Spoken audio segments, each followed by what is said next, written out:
षोडशी के बाद से जालपा ने रतन के घर आना जाना कम कर दिया था। केवल एक बार घंटे 2 घंटे के लिए चली जाया करती थी। इधर कई दिनों से मुंशी दयानाथ को ज्वर आने लगा था। उन्हें ज्वर में छोड़कर कैसे जाती। मुंशी जी को जरा भी ज्वर आता तो वह बक झक करने लगते थे। कभी गाते, कभी रोते, कभी यमदूतों को अपने सामने नाचते देखते। उनका जी चाहता कि सारा घर मेरे पास बैठा रहे, संबंधियों को भी बुला लिया जाए, जिसमें वह सबसे अंतिम भेंट कर ले, क्योंकि इस बीमारी से बचने की उन्हें आशा न थी। यमराज स्वयं उनके सामने विमान लिए खड़े थे। जागेश्वरी और सब कुछ कर सकती थी, उनकी बकझक न सुन सकती थी। ज्यों ही वह रोने लगते, वह कमरे से निकल जाती। उसे भूत बाधा का भ्रम होता था। मुंशी जी के कमरे में कई समाचार पत्रों के गाल थे, यही उन्हें एक व्यसन था। जालपा का जी वहां बैठे बैठे घबराने लगता तो इन गायलों को उलट पलट कर देखने लगती। एक दिन उसने एक पुराने पत्र में शतरंज का एक नक्शा देखा, जिसे हल कर देने के लिए किसी सज्जन ने पुरस्कार भी रखा था। उसे ख्याल आया कि जिस ताक पर रमानाथ की बिसात और मुहरे रखे हुए हैं, उस पर एक किताब में कई नक्शे भी दिए हुए हैं।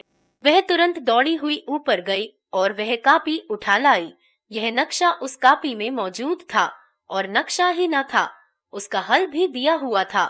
जालपा के मन में सहसा यह विचार चमक पड़ा, इस नक्शे को किसी पत्र में छपा दूं तो कैसा हो, तो शायद उनकी निगाह पड़ जाए। यह नक्शा इतना सरल तो नहीं है कि आसानी से हल हो जाए। इस नगर में जब कोई उनका सानी नहीं है, तो ऐसे लोगों की संख्या बहुत नहीं हो सकती जो यह नक्शा हल कर सके। कुछ भी हो, जब उन्होंने यह नक्शा हल किया है तो इसे देखते ही फिर हल कर लेंगे। जो लोग पहली बार देखेंगे, उन्हें 2-1 दिन सोचने में लग जाएंगे। मैं लिख दूंगी कि जो सबसे पहले हल कर ले, उसी को पुरस्कार दिया जाए। जुआ तो है ही, उन्हें रुपए न भी मिले तो भी इतना तो संभव है ही कि हल करने वालों में उनका नाम भी हो, कुछ पता लग जाएगा। कुछ भी न हो तो रुपए ही तो जाएंगे। 10 रुपए का पुरस्कार रख दूं। पुरस्कार कम होगा तो कोई बड़ा खिलाड़ी इधर ध्यान न देगा। यह बात भी रमा के हित की ही होगी। इसी उधेड़ बुन में वह आज रतन से न मिल सकी। रतन दिन भर तो उसकी राह देखती रही। जब वह शाम को भी न गई तो उससे न रहा गया। आज वह पति शोक के बाद पहली बार घर से निकली। कहीं रौनक न थी, कहीं जीवन न था, मानो सारा नगर शोक मना रहा है। उसे तेज मोटर चलाने की धुन थी, पर आज वह तांगे से भी कम जा रही थी। एक वृद्धा को सड़क के किनारे बैठे देखकर उसने मोटर रोक दिया और उसे 4 आने दे दिए। कुछ आगे और बढ़ी तो 2 कांस्टेबल एक कैदी को लिए जा रहे थे। उसने मोटर रोककर एक कांस्टेबल को बुलाया और उसे 1 रुपया देकर कहा, इस कैदी को मिठाई खिला देना। कांस्टेबल ने सलाम करके रुपया ले लिया। दिल में खुश हुआ, आज किसी भाग्यवान का मुंह देखकर उठा था। जालपा ने उसे देखते ही कहा, कब क्षमा आकर ना बहन, आज मैं ना सकी। दादाजी को कई दिन से ज्वर आ रहा है। रतन ने तुरंत मुंशी जी के कमरे की ओर कदम उठाया और पूछा, यह ये है ना? तुमने मुझसे न कहा। मुंशी जी का ज्वर इस समय कुछ उतरा हुआ था। रतन को देखते ही बोले, बड़ा आदुहक हुआ देवी जी, मगर यह तो संसार है। आज एक की बारी है, कल दूसरे की बारी है, यही चल चलाव लगा हुआ है। अब मैं भी चला नहीं बच सकता, बड़ी प्यास है। जैसे छाती में कोई भट्ठी जल रही हो, फूका जाता हूँ। कोई अपना नहीं होता। बाई जी, संसार के नाते सब स्वार्थ के नाते हैं।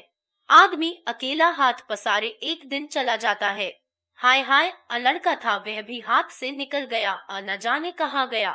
आज होता तो एक पानी देने वाला तो होता। यह 2 लौंडे हैं, इन्हें कोई फिक्र ही नहीं, मैं मर जाऊं या जी जाऊं। इन्हें 3 वक्त खाने को चाहिए, 3 दट पानी पीने को, बस और किसी काम के नहीं। यहाँ बैठते दोनों का दम घुटता है। क्या करूं, अब की न बचूंगा। रतन ने तस्कीन दी, यह मलेरिया है, 2-4 दिन में आप अच्छे हो जाएंगे, घबराने की कोई बात नहीं। मुंशी जी ने दीन नजरों से देखकर कहा, बैठ जाइए बहू जी, आप कहती हैं, आपका आशीर्वाद है तो शायद बच जाऊं, लेकिन मुझे तो आशा नहीं है। मैं भी ताल ठोके यमराज से लड़ने को तैयार बैठा हूँ। अब उनके घर मेहमानी खाऊंगा। अब कहाँ जाते हैं बचकर बचा, ऐसा ऐसा रख दूं कि वह भी याद करे। लोग कहते हैं वहाँ भी आत्माएं इसी तरह रहती हैं। इसी तरह वहाँ भी कचहरियां हैं, हाकिम हैं, राजा हैं, रंक हैं, व्याख्यान होते हैं, समाचार पत्र छपते हैं। फिर क्या चिंता है, वहाँ भी अहलमद हो जाऊंगा, मजे से अखबार पढ़ा करूंगा। रतन को ऐसी हंसी छूटी कि वहाँ खड़ी न रह सकी। मुंशी जी विनोद के भाव से वे बातें नहीं कर रहे थे। उनके चेहरे पर गंभीर विचार की रेखा थी। आज 1.5-2 महीने के बाद रतन हंसी और इस असामयिक हंसी को छिपाने के लिए कमरे से निकल आई। उसके साथ ही जालपा भी बाहर आ गई। रतन ने अपराधी नजरों से उसकी ओर देखकर कहा, द आज ने मन में क्या समझा होगा, सोचते होंगे मैं तो जान से मर रहा हूँ और इसे हंसी सूझती है। अब वहाँ न जाऊंगी, नहीं ऐसी ही कोई बात फिर कहेंगे तो मैं बिना हंसे न रह सकूंगी। देखो तो आज कितनी बेमौका हंसी आई है। वह अपने मन को इस उच्छृंखलता के लिए धिक्कारने लगी। जालपा ने उसके मन का भाव ताड़ कर कहा, मुझे भी अक्सर इनकी बातों पर हंसी आ जाती है बहन। इस वक्त तो इनका ज्वर कुछ हल्का है, जब जोर का ज्वर होता है तब तो यह और भी उल जलूल बकने लगते हैं। उस वक्त हंसी रोकनी मुश्किल हो जाती है। आज सवेरे कहने लगे, मेरा पेट भक हो गया, मेरा पेट भक हो गया। इसकी रट लगा दी। इसका आशय क्या था न मैं समझ सकी, न अम्मा समझ सकी, पर वह बराबर यही रटे जाते थे। पेट भक हो गया, पेट भक हो गया, आओ कमरे में चले। रतन मर रहे, साथ न चलोगी? जालपा आज तो न चल सकेंगी बहन, कल आओगी। कह नहीं सकती, दादा का जी कुछ हल्का रहा तो आऊंगी। न हर भाई, जरूर आना। तुमसे एक सलाह करनी है। क्या सलाह है? माना नती कहते हैं, यहाँ अब रहकर क्या करना है, घर चलो। बंगले को बेच देने को कहते हैं। जालपा ने एकाएक ठिठक कर उसका हाथ पकड़ लिया और बोली, यह तो तुमने बुरी खबर सुनाई बहन।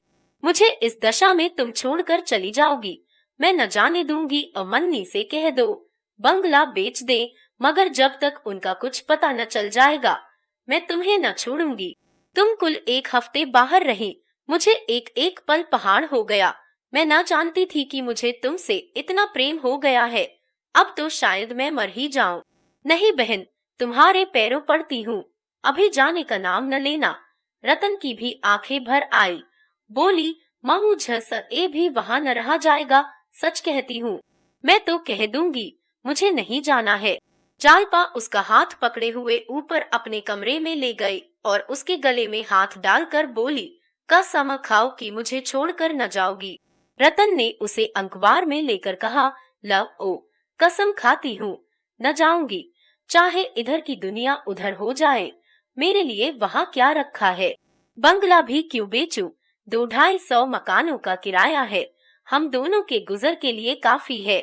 मैं आज ही मन्नी से कह दूंगी, मैं न जाऊंगी। सहसा फर्श पर शतरंज के मोहरे और नक्शे देखकर उसने पूछा, यह शतरंज किसके साथ खेल रही थी? जालपा ने शतरंज के नक्शे पर अपने भाग्य का पांसा फेंकने की जो बात सोची थी वह सब उससे कह सुनाई। मन में डर रही थी कि यह कहीं इस प्रस्ताव को व्यर्थ न समझे, पागलपन न ख्याल करे, लेकिन रतन सुनते ही बाग बाग हो गई। बोली, 10 रुपए तो बहुत कम पुरस्कार है, 50 रुपए कर दो। रुपए मैं देती हूँ। जालपा ने शंका की, एक न इतने पुरस्कार के लोभ से कहीं अच्छे शतरंजबाजों ने मैदान में कदम रखा तो? रतन ने दृढ़ता से कहा, कोई हरज नहीं, बाबूजी की निगाह पड़ गई तो वह इसे जरूर हल कर लेंगे और मुझे आशा है कि सबसे पहले उन्हीं का नाम आवेगा। कुछ न होगा तो पता तो लग ही जाएगा, अखबार के दफ्तर में तो उनका पता आ ही जाएगा। तुमने बहुत अच्छा उपाय सोच निकाला है। मेरा मन कहता है इसका अच्छा फल होगा। मैं अब मन की प्रेरणा की कायल हो गई हूँ। जब मैं इन्हें लेकर कलकत्ता चली थी, उस वक्त मेरा मन कह रहा था यहाँ जाना अच्छा न होगा। जालपा, तब तुम्हें आशा है। पौरत ई, मैं कल सवेरे रुपए लेकर आऊंगी, तब मैं आज खत लिख रखूंगी। किसके पास भेजूं? वहाँ का कोई प्रसिद्ध पत्र होना चाहिए। वह आ तो प प्रज ज मित्र की बड़ी चर्चा थी। पुस्तकालयों में अक्सर लोग उसी को पढ़ते नजर आते थे। तो पर जा मित्र ही को लिखूंगी, लेकिन रुपए हड़प कर जाए और नक्शा न छापे तो क्या हो। हव ओगा क्या, 50 रुपए ही तो ले जाएगा। दमड़ी की हंडिया खोकर कुत्तों की जात तो पहचान ली जाएगी, लेकिन ऐसा हो नहीं सकता। जो लोग देश हित के लिए जेल जाते हैं, तरह तरह की धौंस सहते हैं, वे इतने नीच नहीं हो सकते। मेरे साथ आधा घंटे के लिए चलो तो तुम्हें इसी वक्त रुपए दे दूं। जालपा ने निमराजी होकर कहा, इस वक्त कहाँ चलूं? कल ही आऊंगी। उसी वक्त मुंशी जी पुकार उठे, बहू। जालपा तो लपकी हुई उनके कमरे की ओर चली। रतन बाहर जा रही थी कि जागेश्वरी पंखा लिए अपने को झलती हुई दिखाई पड़ गई। रतन ने पूछा, माँ, हल ये गर्मी लग रही है अम्मा जी। मैं तो ठंड के मारे कांप रही हूँ। अरे तुम्हारे पांवों में यह क्या उजला उजला लगा हुआ है? क्या आटा पीस रही थी? जागेश्वरी ने लज्जित होकर कहा, हाँ वैद्य जी ने इन्हें हाथ के आटे की रोटी खाने को कहा है। बाजार में हाथ का आटा कहाँ मयस्सर, मोहल्ले में कोई पिसनहारी नहीं मिलती। मजूरी ने तक चक्की से आटा पिसवा लेती हैं। मैं तो एक आना सेर देने को राजी हूँ, पर कोई मिलती ही नहीं। रतन ने अचंभे से कहा, तब मस चक्की चल जाती है। जागेश्वरी ने झेप से मुस्कुरा कर कहा, कौन बहुत था, पाव भर तो 2 दिन के लिए हो जाता है। खाते नहीं एक कौर भी। बहू पीसने जा रही थी, लेकिन फिर मुझे उनके पास बैठना पड़ता। मुझे रात भर चक्की पीसना गौ है, उनके पास घड़ी भर बैठना गौ नहीं। रतन जाकर जांत के पास 1 मिनट खड़ी रही, फिर मुस्कुराकर माची पर बैठ गई और बोली, तहु मस तो अब जांत न चलता होगा मां जी। लाओ थोड़ा सा गेहूं मुझे दो, देखूं तो। जागेश्वरी ने कानों पर हाथ रखकर कहा, अरे नहीं बहू, तुम क्या पीसोगी, चलो यहाँ से। रतन ने प्रमाण दिया, मलना ए बहुत दिनों तक पीसा है। मां जी, जब मैं अपने घर थी तो रोज पीसती थी। मेरी अम्मा, लाओ थोड़ा सा गेहूं, हाथ दुखने लगेगा, छाले पड़ जाएंगे। कब ऊछ नहीं होगा मां जी, आप गेहूं तो लाइए। जागेश्वरी ने उसका हाथ पकड़कर उठाने की कोशिश करके कहा, गए हम घर में नहीं है, अब इस वक्त बाजार से कौन लावे। अच्छा चलिए, मैं भंडारे में देखूं, गेहूं होगा कैसे नहीं। रसोई की बगल वाली कोठरी में सब खाने पीने का सामान रहता था। रतन अंदर चली गई और हांडियों में टटोल टटोल कर देखने लगी। एक हांडी में गेहूं निकल आए, बड़ी खुश हुई, बोली, देखो मां जी, निकले कि नहीं, तुम मुझसे बहाना कर रही थी। उसने एक टोकरी में थोड़ा सा गेहूं निकाल लिया और खुश खुश चक्की पर जाकर पीसने लगी। जागेश्वरी ने जाकर जालपा से कहा, वह जांत पर बैठी गेहूं पीस रही हैं, उठाती हूँ, उठती ही नहीं, कोई देख ले तो क्या कहे। जालपा ने मुंशी जी के कमरे से निकलकर सास की घबराहट का आनंद उठाने के लिए कहा, यह तुमने क्या गजब किया अम्मा जी, का सचमुच कोई देख ले तो नाक ही कट जाए। चलिए जरा देखूं। जागेश्वरी ने विवशता से कहा, क्या करूं, मैं तो समझा के हार गई, मानती ही नहीं।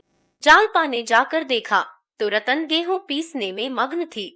विनोद के स्वाभाविक आनंद से उसका चेहरा खिला हुआ था। इतनी ही देर में उसके माथे पर पसीने की बूंदें आ गई थी। उसके बलिष्ठ हाथों में जांत लट्टू के समान नाच रहा था।